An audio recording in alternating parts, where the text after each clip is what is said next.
Hi, ನಾನು Deepashree. Boat neck blouse cutting ಮಾಡುವ ಸುಲಭ ವಿಧಾನ ಹೇಗೆ ಅಂತ ನಾನಿಲ್ಲಿ ತೋರಿಸ್ತೀನಿ ನೋಡಿ. ಯಾವುದೇ ಬ್ಲೌಸ್ ಆಗಲಿ ಡ್ರೆಸ್ ಆಗಲಿ ನಾವು ಕಟ್ ಮಾಡೋದಕ್ಕಿಂತ ಮುಂಚೆ ಒಂದು ಸಲ ಈ ಥರ ಗ್ರಾಫ್ ಹಾಕ್ಕೊಂಡ್ರೆ ನಮ್ಗೆ ಯಾವುದೇ ಗೊಂದಲ ಇರೋಲ್ಲ. ಮೆಜರ್ಮೆಂಟ್ ಎಲ್ಲ ಕ್ಲಿಯರಾಗಿ ಗೊತ್ತಾಗುತ್ತೆ. ಮೊದಲು ಪೀಸ್ನ ಫೋಲ್ಡ್ ಮಾಡಿಕೊಂಡು ಈ ಥರ ಹಾಕ್ಕೊಂಡು ಅದ್ರ ಮೇಲೆ ಅಳತೆ ಬ್ಲೌಸಲ್ಲಿ ಉಕ್ಸ್ ಪಟ್ಟಿಯಿಂದ ಹೊಲಿಗೆ ಹಾಕಿರೋ ತನಕ ಅಳತೆ ತೊಗೋಬೇಕು. ಅಲ್ಲಿ 11 ಇದೆ, 11ಕ್ಕೆ 1.5 ಸೇರಿಸ್ಕೋಬೇಕು. ಇರೋದಕ್ಕೆ 1.5 ಸೇರಿಸ್ಕೋಬೇಕು. ಆಮೇಲೆ ಬ್ಯಾಕ್ ಮಾರ್ಕಿಂಗ್ ಮಾಡ್ಕೊಳ್ಳೋಕ್ಕೆ ಈ ರೀತಿ ಅಳತೆ ಬ್ಲೌಸಲ್ಲಿ ಭುಜದಿಂದ ಸೊಂಟದ ತನಕ ಟೇಪಲ್ಲಿ ಅಳತೆ ಮಾಡ್ಕೋಬೇಕು. ಇದು 14 ಇದೆ, ಅದಕ್ಕೆ 1 ಇಂಚು ಎಕ್ಸ್ಟ್ರಾ ತಗೋಬೇಕು. ಅದನ್ನು ಮಧ್ಯದಿಂದ ಮಾರ್ಕ್ ಮಾಡ್ಕೋಬೇಕು. ಮತ್ತು ಫ್ರಂಟು ಅಳತೆ ತಗೋಬೇಕು ಅದೇ ಥರ. ಅದಕ್ಕೆ 2 ಇಂಚು ಸೇರಿಸ್ಕೋಬೇಕು. 2 ಇಂಚು ಸೇರಿಸಿ ಮಾರ್ಕ್ ಮಾಡ್ಕೋಬೇಕು.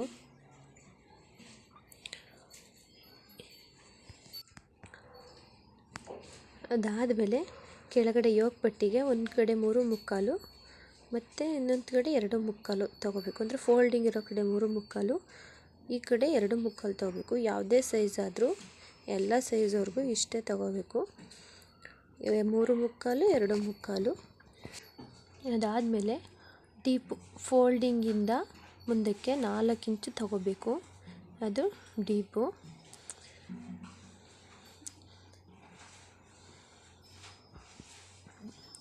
ಮತ್ತು ಶೋಲ್ಡರು 3.5 ಇಂಚು ತೊಗೋಬೇಕು. ಅದು ಶೋಲ್ಡರು. ಮತ್ತು ಇದು ಆರ್ಮ್ ಹೋಲು, ಇದು 6 ಇಂಚು. ಅದು ಅಳತೆ ಬ್ಲೌಸಲ್ಲಿ ಅಳತೆ ಮಾಡ್ಕೊಂಡು ತೊಗೋಬೇಕು. ಅದು 6 ಇಂಚು.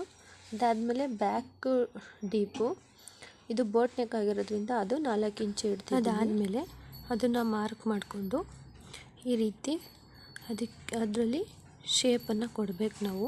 ಬೋಟ್ ನೆಕ್ಕಿಗೆ ಈ ಥರ ಶೇಪ್ ಕೊಟ್ಟರೆ ಚೆನ್ನಾಗಿರುತ್ತೆ. ಇದು ಬ್ಯಾಕ್ ಸೈಡ್. ಇದು ಒಂದು ಸಲ ಬರ್ಕೊಬೇಕು ನಾವು. ಅಲ್ಲಿ ಫಸ್ಟು ಕಟಿಂಗ್ ಮಾಡೋದ್ರಿಂದ ನಮಗೆ ಕನ್ಫ್ಯೂಸ್ ಆಗಬಾರ್ದು. ಒಂದು ಕಡೆ ಬ್ಯಾಕ್, ಒಂದು ಕಡೆ ಫ್ರಂಟ್ ಅಂತ ಬರ್ಕೊಂಬಿಡ್ಬೇಕು. ಅದಾದಮೇಲೆ ಇಲ್ಲಿ ಆರ್ಮ್ ಹೋಲಲ್ಲಿ ಫ್ರಂಟ್ ಆರ್ಮ್ಗೆ 3/4 ಇಂಚು, ಬ್ಯಾಕ್ ಆರ್ಮ್ಗೆ 1.5 ಇಂಚು ಮಾರ್ಕ್ ಮಾಡಿಕೊಂಡು ಅದನ್ನು ಶೇಪ್ ತೊಗೋಬೇಕು ನಾವು. ಅದನ್ನು ಶೇಪ್ ತೊಗೋಬೇಕು. ಶೇಪ್ ನೀಟಾಗಿ ಬರಬೇಕು. ಅದಾದಮೇಲೆ ಎರಡೂ ಕಡೆ ಶೇಪ್ ಕೊಟ್ಟು ಫ್ರಂಟು 3/4 ಇಂಚು, ಬ್ಯಾಕು 1.5 ಇಂಚು, ಎಲ್ಲ ಅಳತೆ ಬ್ಲೌಸ್ಗಳಿಗೂ ಅಷ್ಟೇ ಬರ್ಕೊಡ್ಬೇಕು. ಅದಾದಮೇಲೆ ಬ್ಯಾಕಲ್ಲಿ ಮತ್ತೆ ಡೀಪಿಂದ ಕೆಳಗಡೆಗೆ 1 ಇಂಚ್ ಬಿಟ್ಟು, ಡೀಪಿಂದ ಕೆಳಗಡೆಗೆ 1 ಇಂಚ್ ಬಿಟ್ಟು ಮತ್ತೆ ಮಾರ್ಕ್ ಮಾಡಬೇಕು. ಅದು ಬ್ಲೌಸ್ ಡೀಪು, ಹಿಂದೆ ಬರೋ ಬ್ಯಾಕಲ್ಲಿ ಬರೋ ಡೀಪ್ ಅದು. ಮತ್ತು ಅಲ್ಲಿಂದ ಈ ಕಡೆಗೆ 4 ಇಂಚ್ ಮಾರ್ಕ್ ಮಾಡ್ಕೋಬೇಕು. ನೀಟಾಗಿ ಗೆರೆ ಹಾಕ್ಕೊಂಡು ಕಟ್ ಮಾಡೋದ್ರಿಂದ ಡೀಪ್ ನೀಟಾಗಿ ಬರ್ತದೆ. ಮತ್ತು ಅಲ್ಲಿಂದ ಆ ಮಾರ್ಕಿಂದ ಕೆಳಗಡೆಗೆ 7 ಇಂಚ್ ತೊಗೋಬೇಕು. ನಾನು 7 ಇಂಚ್ ಇಟ್ಟಿದ್ದೀನಿ. ನಿಮಗೆ ಬೇಕು ಅಂದರೆ ಇನ್ನೂ ಜಾಸ್ತಿ ಆದರೂ ಇಟ್ಕೋಬೋದು, ಇಲ್ಲ ಕಮ್ಮಿ ಆದರೂ ಇಟ್ಕೋಬೋದು. ಎರಡೂ ಕಡೆ ಒಂದೇ ಸಮ ಮೆಜರ್ಮೆಂಟ್ ತೊಗೊಂಡು ನೀಟಾಗಿ ಸ್ಕೇಲಲ್ಲಿ ಮಾರ್ಕ್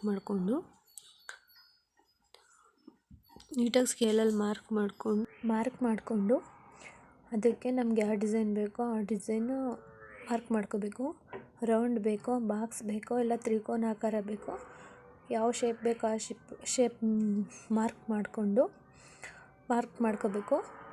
ಆಮೇಲೆ ಇದು ಫ್ರಂಟ್ ಡೀಪು, ಇಲ್ಲೂ 4ಕ್ಕೆ ತೆಗ್ದಿರೋದು. 4ಕ್ಕೆ ಈ ರೀತಿ ಶೇಪ್ ತೆಗ್ದಿದ್ದೀನಿ. ಈ ಥರ ತೆಗೆದ್ರೆ ಚೆನ್ನಾಗಿ ಕಾಣುತ್ತೆ ಮುಂದೆ ಡಿಸೈನಾಗಿ.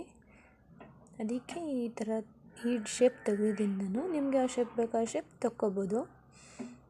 ಆಮೇಲೆ ಕಟ್ ಮಾಡಿಕೊಂಡು ಬ್ಲೌಸ್ ಪೀಸ್ ಮೇಲಿಟ್ಕೊಂಡು ಕಟ್ ಮಾಡೋದು.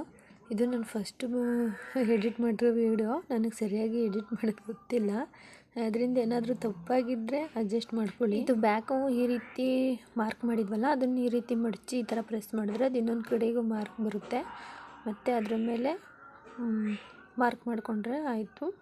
ಫ್ರಂಟು ಅಷ್ಟೇ, ನಾವು ಮುಂಚೆನೇ ಕಟ್ ಮಾಡಬಾರ್ದು. ಈ ರೀತಿ ಮಾರ್ಕ್ ಮಾಡಿಕೊಂಡು ಬ್ಲೌಸ್ ಪೀಸ್ ಮೇಲಿಟ್ಟು ಬ್ಲೌಸ್ ಪೀಸ್ ಕಟ್ ಮಾಡಿಕೊಂಡು ಅದನ್ನು ಫಸ್ಟ್ ಹೊಲಿದ್ಬಿಟ್ಟು ಆಮೇಲೆ ಆ ಡೀಪೆಲ್ಲ ಕಟ್ ಮಾಡಬೇಕು. ಆಗ ನೀಟಾಗಿ ಬರುತ್ತೆ. ಡೀಪ್ ಹೊಲಿಬೇಕಾದ್ರೆಲ್ಲ ಕ್ಯಾನ್ವಾಸ್ ಯೂಸ್ ಮಾಡಿದ್ರೆ ತುಂಬ ಚೆನ್ನಾಗಿ ಬರುತ್ತೆ. ನಾನು ಕ್ಯಾನ್ವಾಸ್ ಇರಲಿಲ್ಲ, ಅದರಿಂದ ಹೀಗೆ ಹೊಲ್ದಿದ್ದೀನಿ. ಫೈನಲ್ಲಾಗಿ ಇದು ಈ ರೀತಿ ಬಂದಿದೆ. ಫಿಟ್ಟಿಂಗ್ ಎಲ್ಲ ಕರೆಕ್ಟಾಗಿ ಬಂತು. ಅಂದರೆ ಡೀಪ್ ಸ್ವಲ್ಪ ಕ್ಯಾನ್ವಾಸ್ ಆಗ್ತಿರೋದ್ರಿಂದ, ಬಟ್ಟೆ ಸ್ವಲ್ಪ ಇದಿರೋದ್ರಿಂದ ಡೀಪ್ ಸ್ವಲ್ಪ ಒಂಚೂರು ಏರುಪೇರಾಗಿದೆ. ಆದರೂ ಪರವಾಗಿಲ್ಲ, ಚೆನ್ನಾಗಿದೆ.